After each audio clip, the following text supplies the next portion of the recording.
Ayun, good morning po sa lahat. Good morning po, mga kalingap.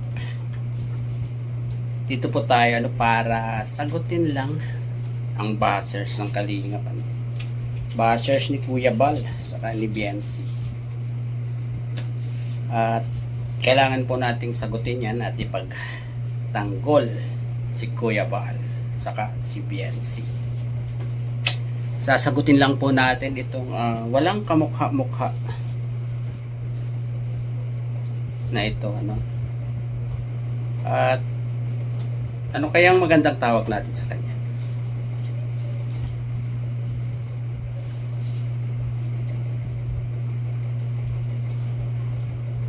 Talking laptop? Talking keyboard? Ay, pambira. Sinong maniniwala dito sa taong to, na kahit mukha hindi niya maipakita? Sabi niya, diskarte niya yan, walang pakialmanan. Oo nga, pero maganda kung may mukha ka pa din para yung mga manonood sa iyo maniniwala sa iyo, di ba? At ito po ipi-play natin yung kanyang sinabi kay BNC, na walang kaalam-alam, na talagang binabas niya ng todo. At hindi natin alam kung anong dahilan, diba? Ewan, siguro inggit, saka siguro crush niya si BNC, hindi natin po alam. At ito po i-play na po natin. Serena na may tinuturing natin may sakit, at least formal, may respeto sa sarili. Formal. Ang bihira. Yung Bensi mo, ayan ha. Total, ikaw na compare kay Bensi at saka kay Rina. Yung Bensi mo, minor de edad, naturingang normal, pero sumasama, ayan, gabi, pinipilit si Arjun, samahan siya para... Ayan, tungkol po dyan, may sagot po ako dyan mamaya, i-play po natin. Kasi lumalabas na si BNC raw ay sumunod doon. Hindi niya alam na ang mga kasama ni BNC ay puro content creator. Yung may mai-vlog lamang sila gagawin nila kung anong kwento, di ba? Siguro hindi ito mga content creator, itong mga to kaya hindi nila alam ang kalakaran ng isang content creator. Kailangan maging creative ka dyan para panoorin, di ba, ng mga manonood. Pero itong isang to parang minamasama niya yung pagsama ni BNC kay Kalingap Edo doon sa swimming. Diretso na po natin. Sundan yung lalaki, minor de edad. Serena hindi ganun, formal na bata Serena. Naturingan nga. Ayun, at sang-ayon ako sa iyo dyan. Si Rina talaga hindi ganun. Kasi hindi naman, si Rina naman hindi pwedeng umalis na mag-isa, di ba? Sige, paalisin nyo na mag-isa yan. Ewan ko anong mangyayari, di ba? Kaya hindi talaga magiging ganyan si Rina. Normal, tingnan mo naman pag nagsuot. Walang direspeto sa sarili. Mas gustuhin ko na suportahan si Rina compare sa kay Bensi mo. Ayun, choice mo yan di ba? Choice mo yan. Alam nga namang hindi mo suportahan yan, ay winakwak mo nyo yan sa Kalingap, di ba? Di ba? Umangat-ungat lang dahil sa pera ng ibang tao, akala mo kung sino na. Tingnan mo nga manamit. Nilingap ba yan ba dahil mahirap? Oy, Chong, inggit ka lang ata sa pananamit ni BNC, At saka inggit ka kasi nakikita yung mukha ni BNC. Ikaw, ayan. Yung mukha mo nga, hindi mo maipakita, di ba? Kaya naiinggit ka siguro kay BNC, yung sa pananamit ni BNC, 'di ba? At saka ngayon na lang yan sila nung matulungan ng Kalingap. Hindi ka ata nanonood ng mga vlog eh. Mula simula ng ano ni Biancy. Kasi yung kwento tungkol kay Biancy, di ba? Dating labandera, tingnan mo nga ngayon. Di ba? Kaya nga, ngayon na nga lang yan eh. Kasi, natulungan na nga ng Kalingap. Ano? Yun ang kagandahan doon. May nangyaring kakaiba sa mga natutulungan ng Kalingap. Di ba? Alam nga namang tinutulungan mo na nga, tapos wala pa ring pagbabago sa buhay nila. O, anong sasabihin ng ibang tao pa din? Di ba? Kayo lang naman ang may nasasabi kay Biancy kasi nga inggit nga kayo kay Biancy. At saka bakit si Biancy lang ang tinatapik nyo palagi? Anong meron kay Biancy sa pamilya niya, di ba? Bakit sila ang tinatapik nyo palagi? Di ba si Kuya Val naman ang kasagutan nyo? Bakit si Biancy, napapunta kay Biancy ang topic mo? Dapat hindi nyo dinadamay si Biancy sa away nyo ni Kuya Val. Ano? Dahil tinuruan nyo eh. O, tingnan nyo nga labtin, nakatulong ba? Tingnan nyo ngayon sa Bense. Dahil sa mga labtin nyo. O, natuto. Yes! Tingnan nyo ngayon si Biancy. Di ba? Ang ganda. Saka natuto siyang makipag-usap sa mga tao. Di ba? Yan ang nagawa ng Kalingap. Hindi yung pares na sinasabi nyo na negative. Ay, nako. Pag-inggit talagang pikit na lang, no? Tuto sa lalaki. Tingnan mo, normal ba yan? Ha? Matitino ba yan yung tinuturo nyo sa mga bata? Tingnan nyo ginawa sa labtin nyo. Gabi. Ano? Pinilit si Arjun sa vlog yan ha. May bilin siya dyan. Yung i-play ko po mamaya, pakinggan nyo ng mabuti. Ha? At kay J. Brad nyo na rin lang nakuha, no, sa vlog ni J. Brad. At si J. Brad rin ang maglilinaw sa inyo, no, kung ano talaga ang purpose ng night swimming na yon, ano, di ba? Pinilit si Arjun na samahan siya dun para sundan si Ido. Lalaki yan at nag-iisa ng babae. Ano yan po? Ano yan? Nanguhula ka? Nagbatay ka sa vlog ni J. Brad. Dapat pinanood mo rin yung live ni J. Brad nung isang araw, no? Para malaman mo kung ano talaga. No, may follow-up live si J. Brad dyan sa vlog niya. Mas gugustuhin ko pang suportahan sa Rina dahil may sakit po siya. Compare sa Bense nyo, sinasayang nga. Ang bira sinasabi nito.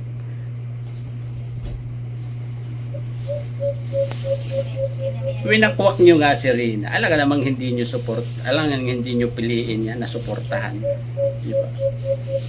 Alam ka namang winakwak nyo si Rina. Ang susuportahan nyo si Biancy. Ano yun? Talagang si Rina susuportahan mo po. Ano? Ng pera na mga sponsor dyan. Kala mo kung dating labandera, ganito. Saan ba galing yan? Ang yayabang na. Saan galing yan? Sa pagkamahirap. Diba? Kaya nga tinulungan ng Kalingap eh. Kaya nga nilingap. Diba? Dahil kayo din simulan yan eh. Kayo din simulan yan. Hindi na po normal yung pagtulong nyo. Tingnan nyo, tinutulungan nyo nga. Tinutulungan niya, tinuturuan nyo naman kung ano-ano yung mga kabataan. O tingnan nyo ngayon, nakaramdam na. O, sorry na kahit may sakit. Nakaramdam na? Dissenting tao pero sabihin si normal nga pero malandi arking lalaki ng senyo salsik kaya nga eh di ba Oy, anong pinaglandi ni Biancy na nakita nyo? Ano, parang may mas lumabas na video kay Rina na mas masahol pa sa pananamit ni Biancy. Baka hindi mo napanood yun, ma'am. Ma'am ba o sir? Napanood nyo ba yon yung kumalat dati? Na video ni Rina? Ngayon, sabihin mo, kung yung formal. At nasaan yung mga nag-aalaga kay Rina nung time na yun? Ano po? Sana alagaan nyo rin yung alagaan nyo bago kayo pumuna sa sa mga angels ng Kalingap. Sinabihan yung kulang-kulang, abnormal, pero mas normal pa yung pag-iisip compare sa mga alaga nyo. Tingnan mo, normal Pambira. ba yan? Si Arjun, pipilitin, pupunta doon sa sa Eto, isipin nyo na lang sa dami-dami ng K-boys, bakit si Arjun, kay Arjun pa nagpasama si Biancy? Po, isipin nyo, si Arjun, PWD si Arjun. Di ba? Pero tanggap niya na PWD siya. Pero kayo, hindi nyo matanggap na si Rina ay special child. Di ba? Bakit? Anong tawag? Anong gusto nyo tawag kay Rina? Ano po? sa lugar, ayan, night swimming ng mga lalaki for all boys only na Grabe. outing. O, nag-iisang babae pumunta doon. O, anong gusto niya, anong gusto niya mangyari? May balak siya, di ba?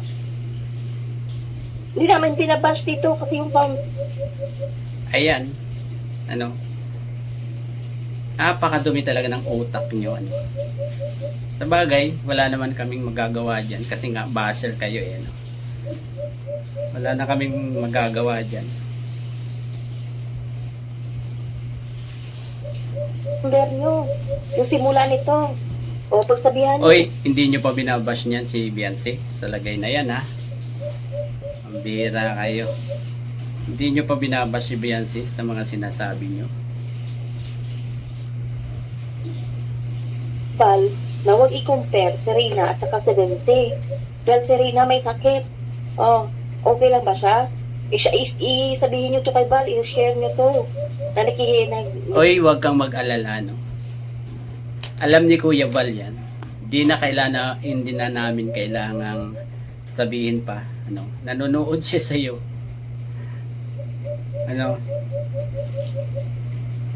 Miss Keyboard. Hindi ko nga alam kung anong tatawag ko sa iyo Kawawa kasi si Rina, nagagamit nyo. Diba? Tulad niyan, sa halip na mukha nyo ang ilagay nyo. Kahit sa profile nyo, dapat mukha nyo yan. Pero anong inilalagay nyo? Mukha ni Rina. Tapos papangalanan nyo Rina's Community. Pambira. Ano yan? Talagang ginagamit nyo lang si Rina. Lumalabas na ginagamit nyo si Rina. Kaya tigilan nyo na yung mga ganyan. Kasi ewan ko, sa inyo rin babalik ang lahat. Diba? Sa inyo rin po. Natatanong kami dito, bakit niya kinocompare si Benzi at saka si Rina? Alam naman nating lahat, kaya nga nilingap si Rina dahil may Hindi po yan ikinomper ni Kuya Val. Kung uunawain nyo po yung live ni Kuya Val na yan, parang nasabi lang ni Kuya Val yun.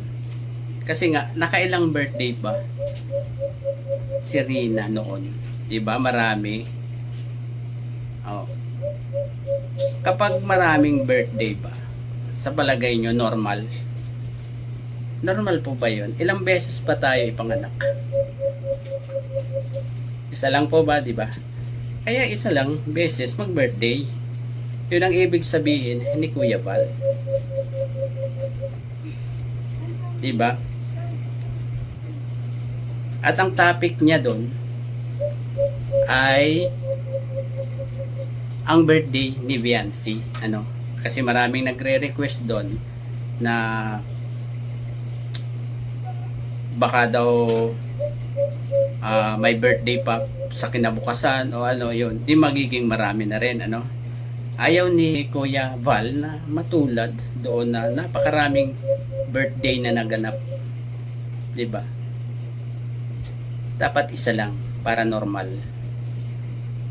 Ayun po ang ibig sabihin ni Kuya Baldon.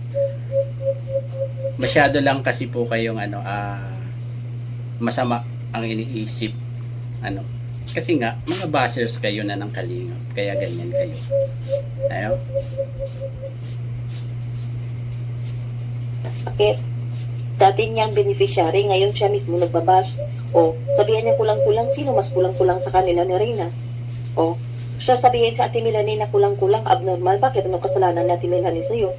May atraso ba sa Ate Melanie sa'yo, Bal Santos Matubang? Kung kinuha niya anak niya yung pagmamayari niya yun. Bakit pagmamayari mo ba sa Reyna? Ha? Pagmamayari mo ba sa Reyna? Hindi, Ray. Laki-laki na yung tulong ni Rina sa channel yun. Hindi ka pa kayo busog. Hindi pa kayo busog. Pinagkakitaan nyo lang naman yung bata eh. Bakit? Sino bang tumutulong kay Rina? Kami naman yung nagpaaral lang. O, proud na proud. Kayo ba nagpaaral? Mabira.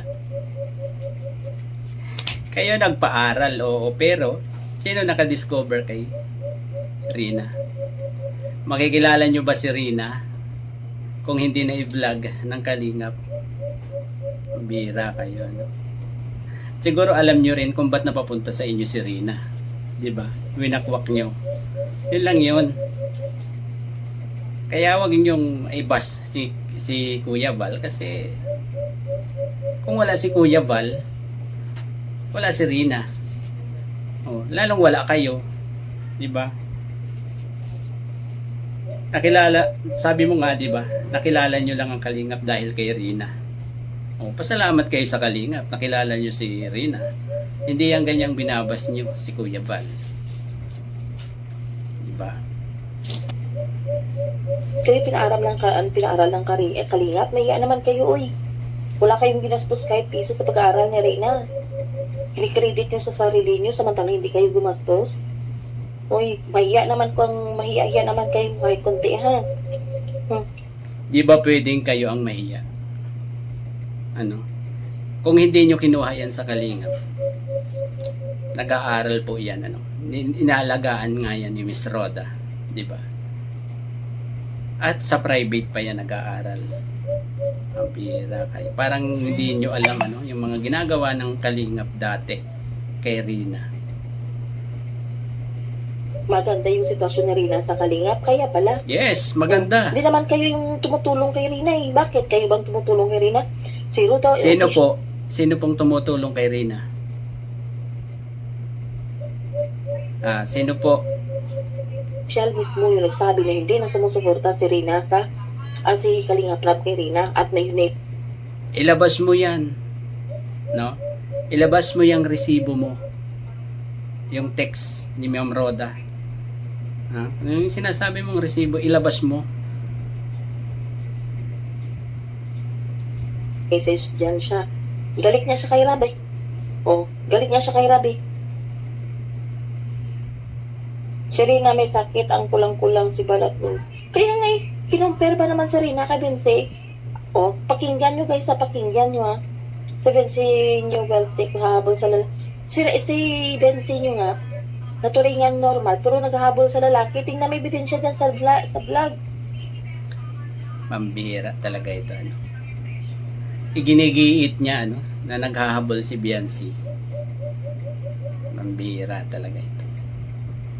Ito na nga po, panoorin nyo na nga itong paglilinaw ni J. Brad sa kanyang live, tungkol dyan sa night swimming na yan. Na nasabi niya doon na content creator sila.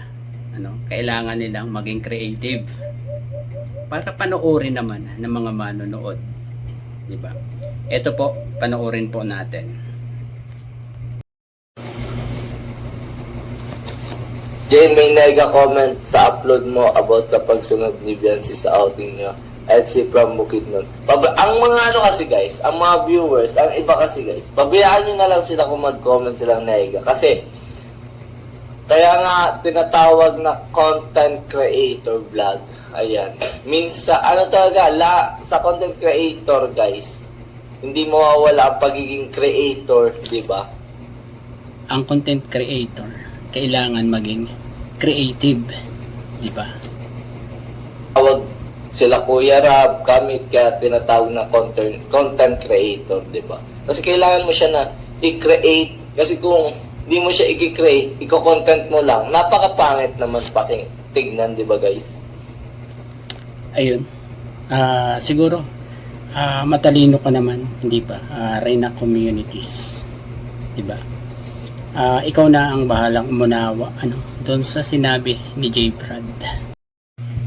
At ayun po ang pahayag ni J. Brad nung magtanong at nagsabi yung isang commentor doon sa live niya na maraming nasasabi nababash si Biancy doon sa mga vlog nila. At ikaw naman lang po Reyna Community ang umunawa sa sabi ni J. Brad naging creative lang sila nung time na yon at ayun pagkakaalam ko na hindi talaga sumunod si Biancy doon talagang kasama siya, di ba? At yung sasabihin nyo na hindi alam ni Biancy, mambihira kayo. Yun, hindi nanonood ng vlog ni J. Norman, di ba? May vlog po si Norman dyan sa plano na yan na swimming. Sasabihin nyo sinikreto kay Biancy, hindi na sinabihan si Biancy, pambihira kayo. Pakahina naman ang utak ng mga nagsasabi ng ganyan. Po? Kaya yung mga madudumi yung isip, grabe na. Grabe na po kayo, kay Biancy. Sasabihin nyo ba kapag nalasing, hindi po sila nag-inom nung time na yun. Iniinom nila Royal. Talagang masaya lang po sila dun sa vlog na yun. Grabe naman kayo, manghusga kay Biancy. At siguro hanggang dyan muna po ang ating kunting reaction dun sa naging live niyang Reyna's Community na yan na baser ng Kalingap. At bago po tayo magtapos pakisuportahan po ang ama ng Kalingap, Kuya Bal Santos Matubang, Ate Eda Vlogs at Kalingap Rock. Hanggang sa muli pong pagbablog. Bye bye. Shoutout po kay Miss Laptop. Miss Laptop, bye po.